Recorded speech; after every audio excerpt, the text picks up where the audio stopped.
À mes pieds reposent les restes d'un être qui posséda la beauté sans la vanité, la force sans l'insolence, le courage sans la férocité et toutes les vertus de l'homme sans ses vices. Cet éloge qui serait une absurde flatterie s'il était inscrit au-dessus de cendres humaines, n'est qu'un juste tribut à la mémoire de ces extraordinaires Terre-Neuve. Ces mots ne sont pas miens, mais ceux écrits en 1808 par le poète britannique Lord Byron sur la tombe de son chien Terre-Neuve qui s'appelait Boatswain. Il y a de cela bien longtemps, en 2002, un gros chien noir ressemblant à un gros nounours, à vrai dire, est passé devant ma maison. Il avait l'air perdu. Je l'ai appelé, il est venu tout de suite près de moi et je l'ai fait rentrer. J'ai été immédiatement subjugué par la douceur et la gentillesse de ce gros bonhomme, dont je ne connaissais pas du tout la race. Comme il avait l'air de se plaire à la maison, on lui a donné à boire, à manger, et quand est arrivée l'heure d'aller dormir, s'est posé la question de ce qu'on allait en faire, évidemment. De commun accord avec ma femme, on a décidé qu'il était plus prudent pour lui de le garder à l'intérieur. Pas le moindre dégât pendant la nuit, il a dormi sans bouger. Et le lendemain, dans l'après-midi, une dame est passée, tout doucement, en voiture, alors qu'on était dehors. Et elle a demandé si nous n'avions pas vu un gros chien noir. Ah ben si, madame, et nous en avons même pris soin. Il a passé la nuit au chaud et à l'abri. Il a eu à boire et à manger. Ce chien, un Terre-Neuve, s'appelait Zach. Et ce jour-là, je ne le savais pas encore, mais il allait changer totalement ma vie. Dans les semaines qui ont suivi, nous avons cherché un élevage, de préférence sérieux, et nous avons pris contact avec un élevage du Pas-de-Calais, les Oursons du Vent. Quelque temps après, la portée que nous attendions a vu le jour, et à l'âge d'une dizaine de semaines, notre premier Terre-Neuve, Ulysse, a rejoint notre foyer.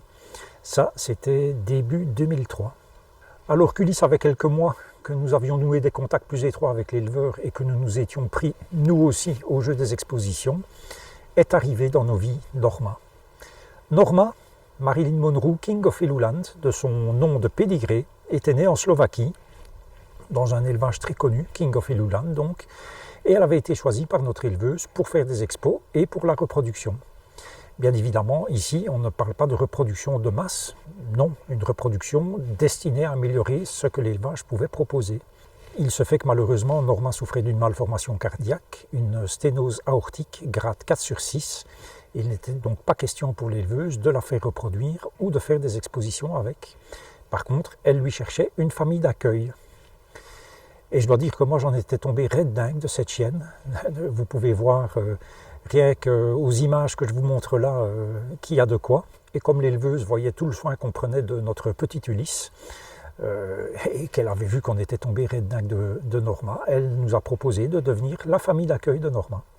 Et donc Norma est arrivée chez nous dans le courant de l'année 2003. Malheureusement, à l'âge de 7 mois, fin septembre 2003, alors que nous jouions avec Ulysse dans le jardin, il est mort subitement dans les bras de ma femme, embolie cérébrale d'après l'autopsie. Et face à notre désarroi, l'éleveuse nous a proposé d'avoir le second choix sur la portée qui venait d'arriver. C'est grâce aux expositions, évidemment, qu'un éleveur peut se faire connaître, pour autant qu'il y ait des résultats, bien évidemment, raison pour laquelle un éleveur garde en général le premier choix pour lui. Et c'est donc ainsi qu'en novembre 2003, le second Ulysse, un magnifique Terre-Neuve noir Miss Mark parce qu'il avait des marques blanches, est arrivé à la maison. Pourquoi le même nom que le premier? Tout simplement parce que nous voulions donner une seconde chance à ce nom, chose que j'avais déjà expliquée dans une des premières vidéos de la chaîne qui expliquait le pourquoi de ce nom. Dans les années qui ont suivi, Norma nous a montré que c'était la chienne de tous les superlatifs. Pour ses problèmes de santé tout d'abord, puisque sur les 4 ans et demi de sa vie chez nous, elle a été opérée 4 fois, ligaments croisés à chaque genou, arthrose et enfin une métrite sévère avec un pronostic vital engagé dans les 24 heures. Et puis à cause de sa sténose aortique, à chaque opération, il fallait 2 vétérinaires, un qui s'occupait de l'anesthésie gazeuse uniquement et l'autre qui opérait. Et puis la chienne de tous les superlatifs pour sa beauté incroyable, son exceptionnel instinct maternel avec les enfants, surtout ceux qui apprenaient à marcher en s'accrochant à ses poils. Je peux vous assurer que c'était un spectacle à chaque fois. Il faut croire que 2 Terre-Neuve ce n'était pas assez, puisqu'il nous est venu dans l'idée d'en prendre un 3e, et cette fois-ci un blanc et noir. Alors oui, on dit bien un Terre-Neuve blanc et noir, et pas noir et blanc. Ulysse ne se débrouillait pas trop mal en expo, principalement présenté par mes soins, mais il manquait vraiment le petit truc pour briller, et puis il n'aimait pas ça du tout, il faut bien le dire. Par contre, il adorait l'eau, et donc pendant longtemps, nous avons été presque tous les dimanches dans le Pas-de-Calais, nager dans un étang avec les autres chiens de l'élevage et avec l'éleveur. Et par la suite, j'ai été pendant un bon moment, tous les 15 jours, dans les Vosges, ça a duré à peu près un an et demi, faire cette fois du vrai sauvetage aquatique avec une équipe de pompiers, qui est, si je ne m'abuse, une structure militaire en France. Et on a fait ça été comme hiver, évidemment. Donc c'était 600 km tous les 15 jours. Le dimanche, on partait à 5 heures du matin. Pour en revenir à la petite boule blanche et noire, mais elle est arrivée à la maison en mars 2007. Cali, de son petit nom, Crystal Ball des oursons du vent, sur son pédigré. C'était la sœur d'Ulysse, puisqu'en fait ils avaient la même mère, une femelle blanche et noire qui s'appelait Sweetie, de son petit nom, Sweet Virginia des oursons du vent. Et pour ma part, comme j'ai pris mon job de handler, donc présentateur, de plus en plus au sérieux, nous avons été partout en Europe avec Cali, France, Luxembourg, Pays-Bas, Allemagne, Danemark, Italie, et bien évidemment Ulysse et Norma venaient presque chaque fois avec nous. Et en particulier la traditionnelle Gold Cup au Danemark, qui est la plus grosse expo uniquement pour Terre-Neuve en Europe. Le Saint Graal pour n'importe quel éleveur de Terre-Neuve, c'est une expo qui dure une semaine, avec des jugements sur 4 jours, avec 2 juges. Donc chaque chien passe 2 fois avec un juge différent. Et donc ceux qui ont gagné leur classe au cours des 4 jours se retrouvent sur le ring d'honneur, qui est la Gold Cup, qui a lieu le dimanche. Alors je peux vous dire que les Danois, ils savent organiser une exposition qui accueille 300 Terre-Neuve, à peu près moitié mâle, moitié femelle. 300 Terre-Neuve, les éleveurs, l'handler professionnel, puisque certains éleveurs payent des gens pour présenter leurs chiens. J'ai fait ça aussi, moi, pour Cali, à sa toute dernière expo, à Florence, en Italie, pour être presque certain qu'elle puisse gagner. Et ça a été le cas d'ailleurs, puisque ce jour-là, elle est devenue championne internationale beauté. Donc pour en revenir à la Gold Cup au Danemark, c'est organisé près d'un hall omnisport pour que les gens puissent avoir douche, de l'eau, de l'électricité, des emplacements pour tentes ou camping-cars qui sont aménagés avec tout ce qu'il faut. Et donc franchement, la Gold Cup c'était nos vacances. Et c'est à cette occasion qu'on a acheté notre premier camping-car d'ailleurs. Quand l'éleveuse nous a confié Norma, elle nous a tout de suite prévenus. Ne la surprotégez pas, laissez-lui vivre sa vie. Avec sa maladie cardiaque, elle peut mourir demain, comme dans plusieurs années. Et puis voilà, ce qui devait arriver est arrivé en juin 2007. Norma nous a quittés. Elle avait 5 ans et 8 mois. Et ça a été vraiment pour moi une première et profonde déchirure de perdre cette chienne exceptionnelle. J'étais vraiment tombé amoureux, fou de cette race de chien. Fin 2011, la vie a mis sur notre chemin Federica, une éleveuse très connue en Italie. L'élevage s'appelait Kickapoo-Beers. Et puis, ma foi, je ne sais pas si on avait vraiment besoin de 3 chiens, mais la petite Ginger était disponible. Alors Ginger, donc elle est née dans les montagnes, sur les hauteurs de Trento, en Italie. Et c'est là que nous avons été chercher Ginger, le 13 janvier 2012. Son nom de pédigré, c'était You Were Born This Way Babe, Kickapoo-Beers. Et puis, comme avec l'éleveuse de Cali et Ulysse, on a noué des liens assez étroits avec cette éleveuse, avec Federica. Et je suis d'ailleurs toujours en contact avec Federica aujourd'hui. Et malheureusement, on a très vite appris, au cours d'une visite de routine chez le vétérinaire, que Ginger avait également un problème cardiaque. Après examen, il s'est avéré qu'elle souffrait du même mal que Norma, une sténose aortique grade 5/6. Par contre, elle a disposé d'un traitement médicamenteux qui lui a permis d'avoir une vie plus facile que celle de Norma. Voilà, elle a été suivie à la clinique universitaire de Liège. Et voilà, ma foi, elle a quand même pu avoir une vie, je vais dire, plus ou moins normale. Et comme quoi les hasards de la vie sont parfois très étonnants. Ginger est née très exactement 10 ans après Norma, le 12 octobre. Et elles avaient exactement la même maladie. Donc pour Norma, c'était une sténose aortique grade 4/6. Et pour Ginger, c'était un grade 5/6, donc un peu plus sévère. Ulysse, Norma et Cali Et par la suite, Ginger s'entendait vraiment à merveille. C'était extraordinaire de les voir jouer ensemble, prendre soin l'un de l'autre, c'était vraiment ça. Une petite famille.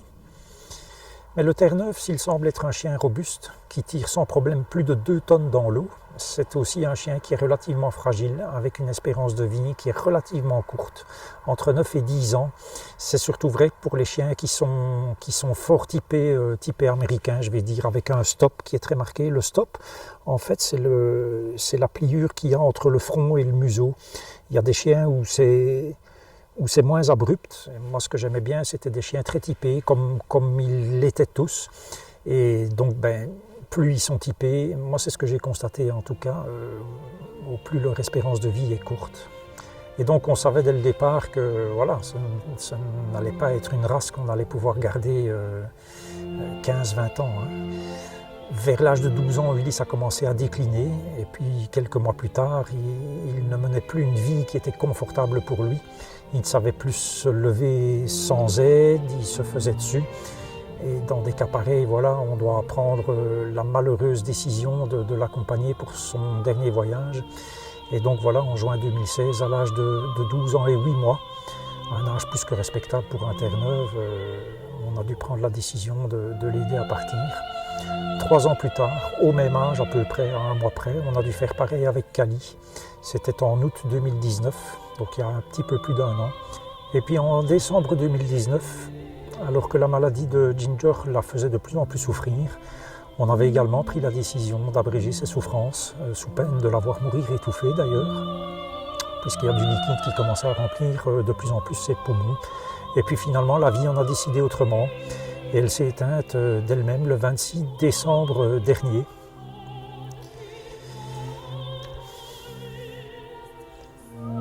Norma, Ulysse, Kali et Ginger, ils sont bien sûr dans mon cœur, éternellement, et ils sont ici, juste à côté de moi. Ils n'ont pas choisi de vivre avec nous, c'est nous qui les avions choisis. Et il n'était dès lors pas question pour nous de ne pas leur offrir le meilleur, tant au niveau des soins que des activités qu'ils aimaient. Ulysse adorait l'eau, on a fait en sorte qu'il puisse y aller le plus souvent possible. Kali n'aimait pas ça du tout, mais par contre les expos, je peux vous dire qu'elle adorait ça. Elle adorait poser, on disait toujours, c'était une vraie pétasse quoi, sur le ring. Donc on a fait des dizaines et des dizaines d'expos. C'est moi qui la présentais le plus souvent, de temps en temps c'était l'éleveuse. Elle est devenue championne du Luxembourg, championne de France, championne internationale. C'était une grande fierté pour moi de la voir briller comme ça sur les rings, alors qu'on n'était pas du tout des pros de la question. Et puis Norma, c'était une chienne exceptionnelle, qui était collée à nous tout le temps, et partout où on a été, elle est venue avec nous. Et puis ma petite Ginger, mon petit troublion italien, que de joie, que de joie. J'espère que la vie et l'amour que nous leur avons donné a été à la hauteur de tout ce qu'eux nous ont apporté. Aujourd'hui, mon cœur saigne toujours autant de ne plus les avoir à mes côtés, de ne plus sentir leur souffle, de ne plus pouvoir mettre ma main dans leur fourrure. Et la mort de chacun d'eux n'a fait qu'ajouter une cicatrice à mon cœur. Voilà pourquoi je peux parfois vous paraître écorché vif. Si vous avez regardé cette vidéo jusqu'au bout, je dirais ceci. Si vous avez un animal, aimez-le, adorez-le, choyez-le, parce que nul autre que lui ne vous apportera autant d'amour et une fidélité inconditionnelle. Merci d'avoir regardé cette vidéo. Prenez soin de vous et rendez-vous à la prochaine.